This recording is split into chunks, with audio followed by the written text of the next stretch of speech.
it's the majority of one person's content of their home or their collection or their life. And so it could be a moving sale, it could be a relocation, it could be they went in a rest home, or they downsized, or they died, or they moved to Europe, or they foreclosed on their home. That's what I call an estate sale. It's enough to be an estate, a complete, sellable estate, a content.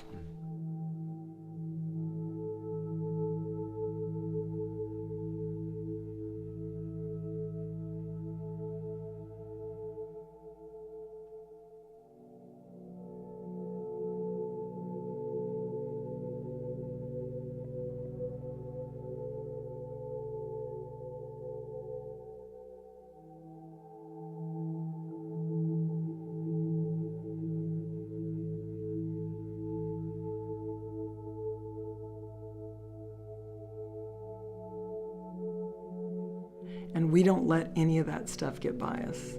I mean, any of the pornography, any of the humiliation, any of the bloody underwear, or the bad diaries, or the mean letters from the kids, or the threats from the in-laws. We don't let any of that get past us. So we make sure it's all,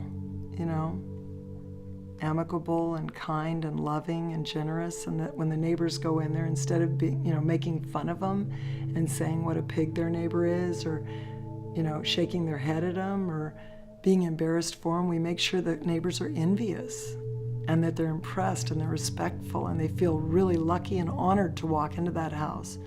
And by the time they leave the estate sale, if we've done our job right, they're envious that they didn't have that life of Alice or Rob or Bill or any of the people we've done this week. Those people walk in and they feel like this is how they must have lived, with all their stuff clean and everything cobwebbed and the windows shiny and flowers on the hearth. It's just beautiful, right?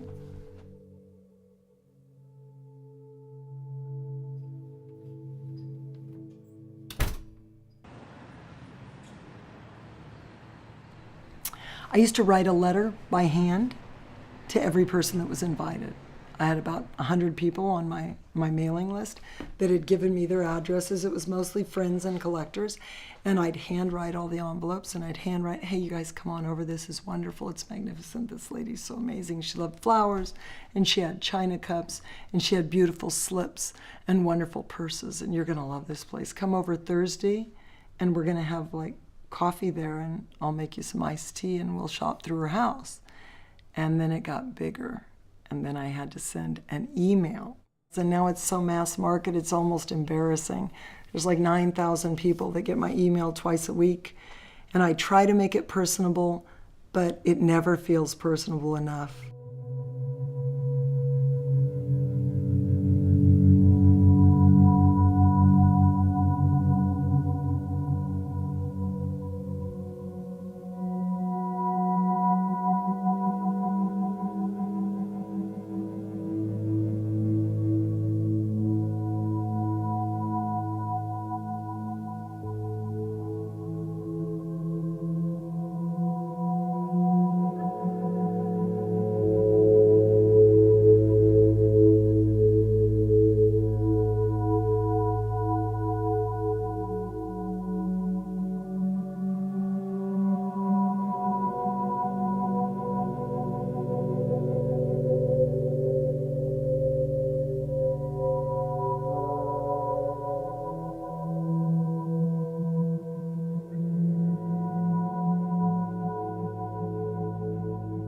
My clients that buy that stuff those are my friends. Those are people I know. I don't care what they do with the stuff I sell them. They may make a living with it, but I love those people. And I really have gotten to know them. Even the ones that are pricks, I know they're a prick and I kind of like them. They're kind of like a prick. That guy's a jerk, but you still like him because there's something good about every person you meet, right? But you know that he's just difficult to get along with. He's just cantankerous. He's kind of unfair. He's always trying to cheat you. But his mom's sick and he's got a boil on his leg, because he tells you that, right? He tells you what's going on in his life. But he's not one of your fairest clients, but he's still a human being and you still get him, right?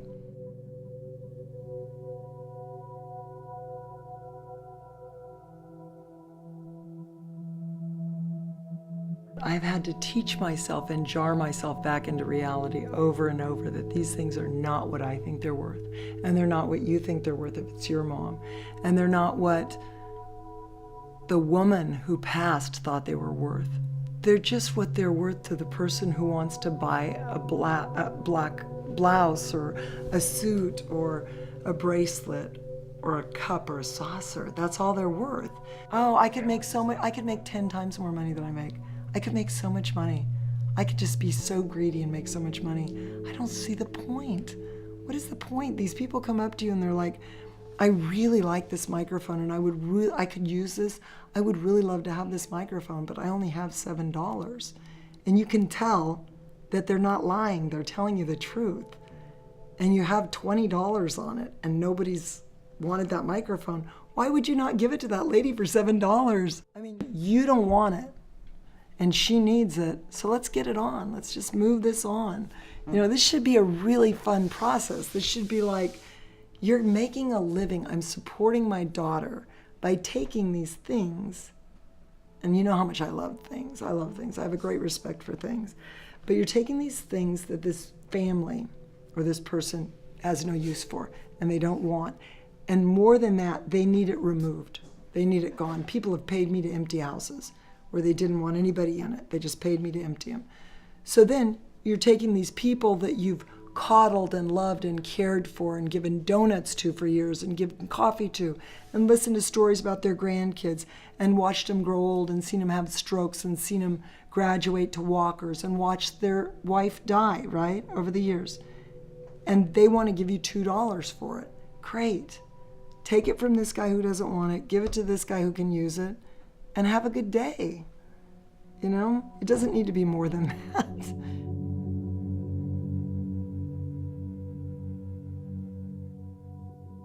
And I think there's enough stuff.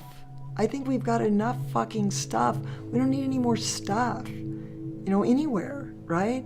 You need your food and, you know, you need your baby stuff, but that's about it. There's plenty of stuff if you look around, right? And it's not going anywhere. It's not like it's going to fly up in space. It's going to go in our dirt, and then they're going to have to make more stuff. But I think people get too connected and they get too engulfed in owning anything. It's just stuff, and people get carried away. I mean, I have seen, let me tell you the extremes, okay? I try to stay away from this, but you never know when it's coming. Sometimes they blindside you. I have seen families never speak again over stuff. I have seen families beat each other up over stuff. I have seen families alienate themselves from their parents over stuff. And it's just stuff that the universe lets you enjoy, right? And then you retire and somebody else babysits this stuff. And you only hope while you're alive, that when you die, somebody else is going to respect it enough to dust it and love it and photograph it and enjoy it and hold it and drink out of it, right? But you know what? Somebody might just throw it all away in a landfill. And there's nothing you can do about it because you're dead.